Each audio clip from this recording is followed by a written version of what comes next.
Let's go. Hi everyone, welcome to the new episode of Elite Publishing Academy with my good friend Mr. Paul Mort, author of, look at that, hey, fucking unstoppable. Fucking unstoppable. The modern man's guide to grabbing life by the balls. Thanks, Paul, for joining us. No worries, mate. I'm excited. Good. So yeah, today just going to have a quick chat with Paul and get the reasons why he actually decided to write the book in the first place and the successes that he's had so far. So, as we know, Paul, this is probably about, 3-4 years in the making, mate, writing this book? Well, dude, yeah, for sure. I mean, I've known for a while that I should write a book. Obviously, from a marketing point of view, it's kind of a no-brainer for me. I've known for a long time now that it's the best business card you can have. Yeah. I've known for a long time that if most people in whatever industry they're in want to be known as an authority, and the word author is in authority. Kaboom. It makes total sense. So, yeah, I've known for a while. Plus, I've got a fairly interesting story. Yeah, always helps. People always love hearing. They're always kind of inspired by it. And then a guy called Dean Jackson pretty much forced me to do it. So okay, yeah. Good. Yeah. Good for Dean. Yeah, and it was getting to the point where I was actually not struggling, but I was struggling to come up with ideas for a lead magnet that didn't involve just getting on with writing a book. You know what I mean? I have a bunch of different lead magnets, webinars, online trainings, PDFs, but there's nothing quite like a book. Yeah. Be truthful. Was it a pain in the arse? I hated every second of it. Why is that? I'm not even gonna lie. I don't know, mate. I was having this conversation because I'm a writer. I write. Like I do actually write. All the time. I've wrote over 3,000 marketing emails. Well over 3,000, probably closer to 4,000 now. So that's a daily email every single day of the year for about 4 years, 5 years, maybe even longer. And that's two different lists. Two different lists. So it's not as though I'm not used to writing, but I'm kind of used to writing short, punchy stories with a pitch at the end. And then actually, it's funny because I think this is the reason why I hated it. I have this conversation about email marketing versus social media. Mm-hmm. And the reason most people are saying email is dead is because they're shit at email, right, for the start. Email is not dead. Otherwise, I spend all the money back I made last month. Yeah. Email is not dead. Shite email is dead. Right? Yeah. Can't get away with sending crap email anymore. But I think the reason that people don't write email is the same as the reason why I found it so hard to write a book. You don't get instant feedback. Yeah. So people love social media because they're addicted to the dopamine hit you get from a like or a comment or a follow. You get an instant gratification from that. No money, but instant gratification. And it was the same for the book. I'm a guy that likes to be the center of attention. I like instant feedback. I like praise. I think everyone does. Yeah. Yeah. But like I'm just one of the only people that admits to it. I like being the center of attention. I like praise. I like attention being on me. Whereas with the book, it kind of felt like I was working, and I wasn't, but it kind of felt like I was working in a basement just on my own, and it was a very lonely experience. Yeah. Yeah, and it exposes you as well, doesn't it, I suppose, when you're actually putting it into I'm going to tell you the truth. I don't really get that much self-doubt. I mean, I've trained myself as you find out in the book, I've trained myself to be confident. I'm not naturally confident, actually. I've trained myself. I've trained that trait hard, and I practice it hard. But with the book, I've never had as much self-doubt about probably anything. Why do you think that was? Once it's out, it's out. Yeah. Once it's in print, it's out. Yeah. Yeah. And I was constantly second guessing myself. Is there enough in here? Is there too much in here? Yeah. Should I include that story? Should I give them that much information? Because then they might not buy my product. Mm-hmm. Do you know what I mean? It was very interesting. It was a very interesting experience. Yeah. So the process, as it were, because people always love this, because I always say to people, everybody's different, right? Everybody's different. I always talk it and then get it transcribed. That's the way I do it. I'm a terrible writer, mate. Terrible writer.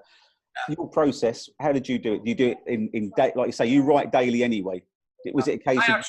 I actually did it different. I did what you said, which is what I did was I worked with a few different people. Listen, I went from coach to coach who all pretty much said the same thing. You need an outline. You need to start with this outline. You need to fill in what the chapters are called, etc. And I did that. I kind of just jumped around. And I suppose what I would say is I was probably looking for the magic pill, right? Yeah. And that's not like me at all. That's not like me at all. I was thinking, can I just get some fucker to write it for me? Yeah. And then got to the point where I look at this structure and I'm actually, do you know what? I've got this webinar that people love and that company. And it tells a story. And it's got a very tight structure, a very simple structure. It's very easy to follow. So I pretty much just recorded that and had it edited. Perfect. Then the problem started. And that's when the problem started. Because, yeah, that's when the problem started. Because I've got a very different accent. Different being the word to English. It's not quite English. It's not quite English. I've got this strange accent. And B, I then realized there was some things missing that I'd learned since I put out the webinar. That I'd learned, that I discovered I had new stories, and I tried to put this issue with it. I'm really struggling with it. And I said, and I spoke to one of the coaches that I work with, actually a lady who is actually my relationship coach, right? She helps me with some relationship stuff. She comes in and helps my guys out. And she said, Paul, let's have a look at this. You've had 80% of the book transcribed. Why are you trying to write the other 20%? The style is different. Does that make sense? Absolutely, yeah. So what I did was, I then recorded the other 20%. She was like, why are you doing that? If the style and the sound and the feel is different, that's why you're struggling so much. Yeah. So just recorded the other bits, and then I went in and kind of played with it a little bit. Yeah. And then the big shift that I had was I created urgency for myself. Right. This is where most people lack the urgency to get it done. So I had an event with about 40 guys coming to South Shields for my quarterly. And I basically told them that I'd have it done. That was it. And once I tell someone I'm doing something by a certain date, it creates the urgency to get it done. 100%. And then I had that fun story where I sent you the wrong edit. Yeah. But doesn't matter. The process was in like you say, the beauty of that is... The process was there. Now I've got 50 copies of a book that I can't use. I have just down here, I've got 50 doorstops. Story. Basically, guys, what I did was I sent Bill a copy of my book that was from like 6 weeks previously, that hadn't been edited, hadn't been formatted, probably hadn't even been spell checked, and had like 2 chapters missing. Yeah. So then I opened it. I opened it the day before I was due to give it to the guys, didn't I? Yeah. But obviously, then I was like, "Holy shit, Bill! Holy shit! I've got 50 copies of this book and it's not right." And then obviously, Bill's service is so great. Pitch, blatant plug. Thank you. Bill's service is so great that actually I sent him the edited version. He got it to me the next day, which was obviously incredible customer service. But the guys are obviously buzzing too. Yeah, perfect. That's great. Thank you for that pitch, sir. And I mean, you know what? Do you know what, man? It was at a point where it's a funny thing. It was at a point where I'm not normally perfectionist at all. A lot of my stuff is rough, and I always like if you guys have listened to if anyone's listened to my audiobook, you'll know that it's very rough. Yep. And in fact, I start with the story. I'm recording this audiobook, and my mic's.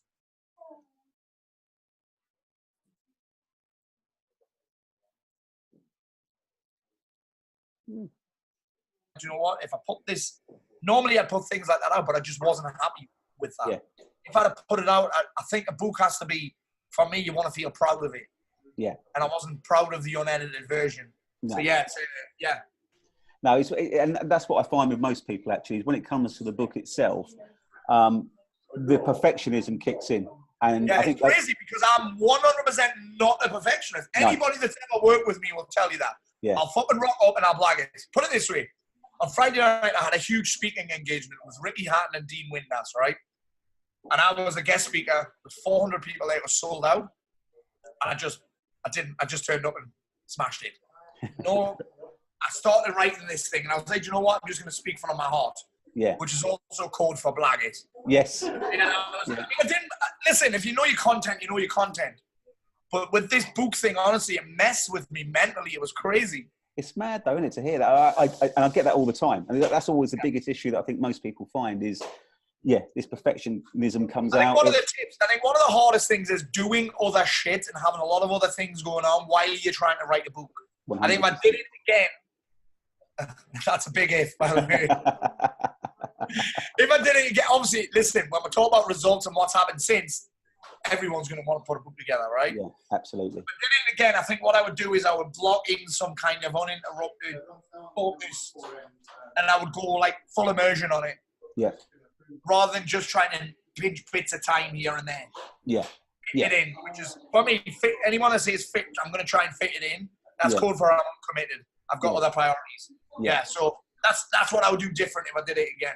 No, that's good to hear, mate. It's good. Because everyone's different. Everyone does things differently. And I will say, look, most people have the content anyway. Like you say, most people, and that's what I was doing a little talk about today, is most people have the content today. Oh, there's an email from your lovely wife there, mate. I'll leave that there. Yeah, most people have the content. They've already got it. They just need to embellish that. They get this thing that they have to write a book that's got to be so big, and it doesn't. Get it out there, flesh it out, even do a little mini guide to start with. If you're just trying to test it. That's what I tell my guys. I'm like, listen, let's put something out at 20 pages. Yeah, absolutely. 20 pages more than enough. I think it goes back to size. You know, it's old classic, mate. People go on about the size of their wanger, isn't it? They feel that they've got to have something big, as it were, and it doesn't matter. You know what changed it for me, mate? You know what changed my approach? What's that? I'm looking at books and I'm thinking, I'm in a program called Strategic Coach with Dan Sullivan, right? Yeah, I've been invited to that, actually. Yeah. Oh, dude, I recommend it. I've been in for 4 years. It's tremendous. My wife's even now. Leslie's even in now, yeah. So he's wrote about 50 books, right? And they're all, let me show you, I've got a couple here. This is what changed my opinion. Yeah. This one here is 72 pages, and look at this. What he does is, he writes some of it, and then he actually turns it, he said you can summarize the book with cartoons. He summarized the whole book with graphics, and then he puts this little scorecard at the back that also summarizes the book. Yeah. That's that one. That's the gap in the game, and then there's one called the 80% approach. Sometimes he's CD in for people that live in the 90s. And that changed it. And then also one of my favorite books is called Tribes by Seth Godin, right? Yeah. One of my favorite books. And that's only small as well. Yeah. It always goes back to quality of content, mate, doesn't it? That's what it is. It doesn't matter, you know. And also, I think if you spread it out too much, then people are okay. Well, give us the point. It's people, especially. I think it's the way we consume things nowadays, as well as I think obviously with the internet and everything that people doing on social, etc. The quicker, punchier thing. Our time limits seem to be restrained. That we keep telling ourselves that that may be the reason. But the quicker the punch. That's what I say to people. If you do a book that is 60 to 100 pages. That's quick, punchy. People, you're going to excite people enough to want to do the next step. The next, whatever your call to action is, whatever, you've excited them. They can read that within a night, really, or 2 nights. Absolutely. But that's the whole point. I'm kind of like, part of me is like, am I even bothered if people are reading the book because I want them to read my emails? But also, I'm like, listen, if they don't finish the book, they don't get to the calls to action. Yeah. I actually say, listen, I've took out a bunch of fluffs. I could fill this book with testimonials and success stories, but it's just fluff. Yeah. I get guys messaging me, listen, I'm in a very unique niche, I think, with these guys. And I've had, I would say 10 to 20 who are like, it's the first book I've ever finished. Wow. Some of them, it's the first book I picked up since school. Yeah. Yeah. I'm working with a bunch of guys that aren't necessarily your typical business owners. No. You know what I mean? Yeah. I'm working with builders. I'm working with plumbers. These guys aren't your average guys who are going to pick up a marketing book. No. And so that's a good way to lead on, really, then, is to the result stage, if you like. So the hardship of finally getting it out there. And then we launched it, when was it? Start of Jan, wasn't it, I think? Yeah. So tell everyone the results from then, as in what you kind of expected. I think we're on 2,000 plus copies, which is 2,000 people on my email list. But also, think about this differently. 2,000 buyers on my email list. Not just people opting in for a free PDF, which I think definitely has its place. Still has its place. In fact, I'll probably end up doing that again at some point in the future. Yeah. Free PDF still works. Yeah. But a printed book gives me added leverage. Yeah, credibility. Way more added leverage. It's got way more perceived value. Yeah. And now allows me also to liquidate my ad spend. Because with a tiny little bit that I add on for the book, because I only charge £8 for the book. Yeah, he does. That allows me to run my ads for free, pretty much for free. So I've got Not 2,000 bad. people on my email list who are buyers who have also essentially came on my email list for free, because I'm not looking to make money on the book. That's a mistake that a lot of people make. Yeah. I'm not looking to make a few quid on a few books. I'm looking to upsell people eventually through the quality of my book, through the information that's in it, through the inspiration that they get, that they'll eventually step into one of my higher end programs, which is coaching. Yeah. So that's essentially what I'm looking to do. So 2,000 people who are 2,000 buyers who are way more committed than people who've opted in for free PDF. 100, yeah. And also liquidated my ad spend. It's perfect. It's free advertising. And then obviously we've actually ended up profiting from it, because when people opt in for the book, I give them the option to get the audiobook as well. And 10% of the people that buy the book buy the audiobook. Wow, that's interesting stat, that. Yeah. Yeah. That is good, actually. For 200 people at £10 a pop. Right. It's not bad, is it? Yeah. And then I upsell them into a meditation training on the same page. Meditation training's £40. I think another 10% of that 10%. So it's not that many take up the meditation offer. Yeah. And then obviously they're on my email list where I sell other things to them. Yeah. But then this is also, for me, the book also opens up a bunch of opportunities for me. Yeah. This Ricky Hatton thing had already came about through what I've been doing. But he took a copy of my book. His manager took a copy of my book. Wow. It's a great contact for me. Yeah. What else has happened since then? I've been interviewed for a couple of radio shows. I get podcast interviews coming at my eyeballs right now. I'm turning most of them down. I'm getting asked to speak at an event. I've just actually seen the email here. An event in October in Stratford-upon-Avon. What else have we got? Yeah, a bunch of Daily Mail want to interview me. Wow. Okay. Yeah, I've actually said no to that. Yeah, I would as well, mate. I'd strongly advise that. I've said no to that because, listen, that's not. I don't know what could happen of that. I know that they'll yeah, it's just I don't want to be exposed on that level just yet. Yeah. Absolutely. That just proves, doesn't it? Once again, you've been obviously generous with what you've said to people, but the key thing is what I pick up from it is, you business-wise, you probably didn't need to write the book, as it were. Your business is strong. I didn't. My business is already strong and profitable. Yeah. So what, as I'll say to people is, you don't have to be always looking for leads, but even people whose businesses are strong and stable and kind of moving forwards, this here, by what Paul's done here, has then elevated you again. Absolutely. To, as I say, produce 2,000 plus fresh leads, buying leads, as Paul's already said. I'm going to tell you something, Bill. I've done no organic work on it whatsoever. None. Yeah. None. Because I'm not, here's the thing. I'm always committed mostly. My main priority is always paid traffic. Why? Because it works when I don't. I'm trying to build a self-managing company. I can't do that with constant organic posts. I do it, but it's not a priority for me because, again, if I'm busy, it's not getting done. Yeah. And I don't want to get busier. I'm looking to build a more successful business, not a busier business. Yeah. Yeah. I have this backwards. Yeah. But what I also say, I also haven't done the whole where you send your book to influencers type thing either. You've not done that yet. Well, you started with Ricky Hatton. He just took it. I didn't even give him it. It was just there on the table. Did you ask him for the $7.95? No, but like I say, do you know why I don't do that? I mean, it might be a tactic that a lot of people use, but I get sent them all the time and I never read them. Yeah. Ever. Yeah. I think it's okay if someone wants to like pose for a quick photo with your book or something, but yeah, and I'll probably give it out. I'm speaking at another event in Barcelona at the end of August, which will be pretty cool. That's a big event where there's like a big bank holiday weekend in August. Oh, I speak like you pay for my wife to fly out, I'll speak on all 3 days, bro. Yeah, we're off to Barcelona as well, so I'll do that thing. But yeah, it's made a huge difference. But the last thing I want to add on that, actually, when you mentioned having a strong business, I am aware that what got me here won't get me there. Whatever got me to one place won't necessarily get me to the next place. Yeah.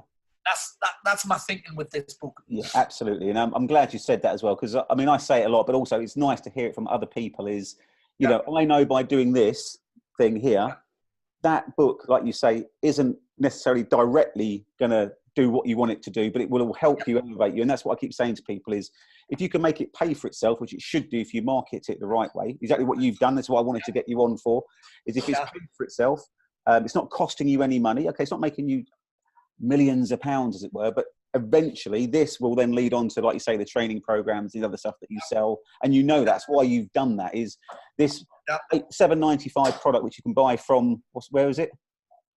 Unstoppablebook.com. Unstoppablebook.com. For example, books. The unstoppablebook.com was $4,000. I'm like, What? Someone obviously already had it, and I didn't. And a missing S wasn't worth $4,000. So if you go there, like I say, you see it, and then go through the process as well. If you want to copy a Paul's book, obviously I'm going to recommend it. But it's not a business book, by the way, people. And that's another thing that I want to talk about. Paul has built his, I say following, mate, it's the only way I can describe it. Rather large following on that. But that's got everything he's done, in my opinion, hasn't been about the business side more than anything, has it? No, because here's the reason. Here's a wild track, right? Guys that are doing okay in business, but they've kind of sacrificed the rest of their life to make that happen. So there is a lot of business advice in there, but it's not like, here's how to get more clients. Here's how to get busier. But I don't want to make people busier. People are already busy. So I'm trying to pretty much help them get the shit together across their entire lives. What I'll also say about the book, Bill, what it's helped with, and I've been getting a bit of shit for this recently, actually, but listen here, I'm going to get shit regardless of whether I'm winning or losing, so it's all good. I get so many messages from people because of the amount of content that I put out. Like, I put out a lot of content, right? I'm relentless with my content. Dean Jackson calls me he said I'm like a giant cow. You just keep milking. You just milk. He said that's the amount of content. You're like a milk-making machine, Paul. I said, thank you. I've never been compared to a cow before, but I've been compared to a lot of things, mostly penises. But I get so many questions and people ask me for your advice. I can't keep up with it. I get about 150 to 200 direct messages just on Facebook a week. Can't keep up with that. What I can do now, though, is say, listen, have you bought me book yet? And I get a lot of shit for it. Paul, I'm reaching out to you, trying to get help me, trying to sell me a book. I'm like, hold on a second. You expect me to give up my time from my family and my paying clients, but you're not willing to invest £8. Yeah. And again, that may sound harsh, but it's £8. If you're not willing to invest £8, I guarantee you're not willing to take the advice that I give you for free. Yeah. I guarantee that you're not going to take the advice I give you for free, because I've already got 200 videos for you to watch. I've already got 200 free podcasts for you to listen to. Yeah. So the very fact that you haven't even looked for those, right? You haven't even watched those, and then you're asking me for free advice, but you're not willing to invest £8. The free advice would be a complete waste of my time and your time. Absolutely. So that's been one of the biggest things, to be able to refer to that. Yeah. Yeah. And that's what people need to think of more and more when they're doing it. I was going about the process, and it is a process. Is that even if you have had this in mind, you've got to start marketing it, letting people know about it. I say 6 months in advance, but 3 months minimum, in my opinion, if you want it to be a success. Get your pre-orders in. If you could do your pre-orders properly, it's going to pay for everything anyway. Pre-orders. You didn't even do pre-orders. No, you didn't. You know why? Because I just decided like 2 weeks before, I'm going to have this book done by next week. And you did it, to be fair. Yeah, you did. Yeah. Pretty much. I think you sent me a text, I think it was like October or whatever time, saying, Bill, the book's on its way. I'll let you know. And then it was like that. Within 2 weeks, it was like, right, can you do this? Can we get this done? Can we sort that out? Blah, blah, blah. And it was, and then I wrote the children's book at the same time, true. Yeah, absolutely true. Yeah. I totally forgot about that. Do you know what's crazy? I've completely forgotten about that. I don't even mention it anymore. Isn't that weird? Yeah. Someone said to me, I took my kids to jiu-jitsu on Thursday, and I went in and it was World Book Day, right? Yep. My kids are in my book. They're like, Paul, really? You sent one of your kids as Captain Underpants, and the other one as this Way of the Warrior kid, but they both got their own book that they're in. I was like, honestly, it didn't even cross my mind. Isn't that crazy? Yeah. But it's out there. What's it called again? It is out there. And it was, listen, I didn't write that book to do anything with anyway. It was for them. Yeah. It was for the kids to say that they're in a book and that we've done it. But it is on Amazon, folks, by the way. It's called Max and Nina Go to the Zoo, isn't it? It is called Max and the Yeah, I'm glad I remembered that, you see. So that's magic, mate. Thanks ever so much for your time. If you can just say to people, just give them, if you can, 1 or 2 reasons why they should get their books out there, or guides. I say guides rather than books. The only reason you shouldn't get the book out there is if you've got more money than you know what to do with. That's the only reason you shouldn't get it out there, right? So a few reasons why you want to get the book done. 1, if you want to make more money. Simple as that, really. 2, if you want to become the authority in your field. Perfect. There you go, people. That's not me telling you. That's Mr. Mort telling you. Paul, thanks ever so much, my friend. Thanks for your time. He's a busy, busy man, and he's given it up today. So thanks a lot, mate. I do appreciate it. Thanks, Bill. I appreciate you, my friend. I appreciate all your help. You've been brilliant. Thanks, mate. Speak to you soon.